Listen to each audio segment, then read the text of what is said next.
యవనస్తులారా, నా చేతులు జోడిస్తున్నాను, మీరు దేనికి ఆకర్షితులు అవుతున్నారు ఒకసారి ఆలోచన చేయండి అమ్మా. నా రెండు చేతులు ఒక సేవకుడిగా జోడించి, మీ తండ్రిగా లేకపోతే మీ అన్నగా జోడించి చెప్తున్నా, దేనికి ఆకర్షితులు అవుతున్నారు? యేసయ్యకు ఆకర్షితుడిగా మారండి. మనుషులకు కాదు ఆకర్షితులు. మీరు మనుషులకు ఫ్యాన్స్ అవ్వద్దు, యేసయ్యకే మీరు ఆకర్షితుడిగా మారాలి. నేను అంటాను, ఏ మనుష్యుడు నమ్మదగిన వాడు కాదు, ఏ మనుష్యుడు నిన్ను పరలోకానికి తీసుకొని వెళ్ళేవాడు కాదు, ఏ మనుష్యుడు నిన్ను సంపూర్ణునిగా చేసేవాడు కాదు.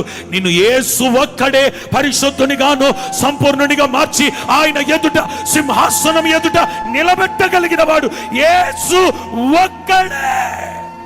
మనుషులను చూసి ఆకర్షించబడొద్దు. అనవసరంగా నీ ఆత్మీయ జీవితాన్ని పాడు చేసుకుంటున్నావు బిడ్డ, నీ భక్తి జీవితాన్ని పాడు చేసుకుంటున్నావు. చక్కగా దేవునిలో ఎదుగుతున్న నీవు కొన్నిసార్లు వేరే వాటికి ఆకర్షణగా మారి నీ భక్తిని, నీ ప్రార్థనను, విశ్వాసాన్ని, ఆత్మీయతను పాడు చేసుకుంటున్నావు. కొద్దిసేపు అయితే, కొన్ని రోజులైతే చక్కగా మరొక్క మెట్టెక్కే స్థానం నీది, కానీ దేవుని వైపు చూడకుండా అలా పక్కకు చూస్తున్నావు. ఎక్కవలసిన మెట్టు ఎక్కకుండా అక్కడనే ఆగిపోయినావు. ఇప్పుడు ఎక్కడానికి ప్రయాసపడుతున్నావు. ఆ మెట్లకు ఆల్రెడీ వేరే ఎక్కేస్తున్నారు, నీకు స్థలం లేదు. అయ్యా, ఒక అవకాశం ఇవ్వని అడుగుతున్నావు. ప్రభు అక్కడ చాలా సమీపంగా ఉంది. నువ్వు వేటికి ఆకర్షితుడిగా మారుతున్నావు ఒకసారి ఆలోచించి.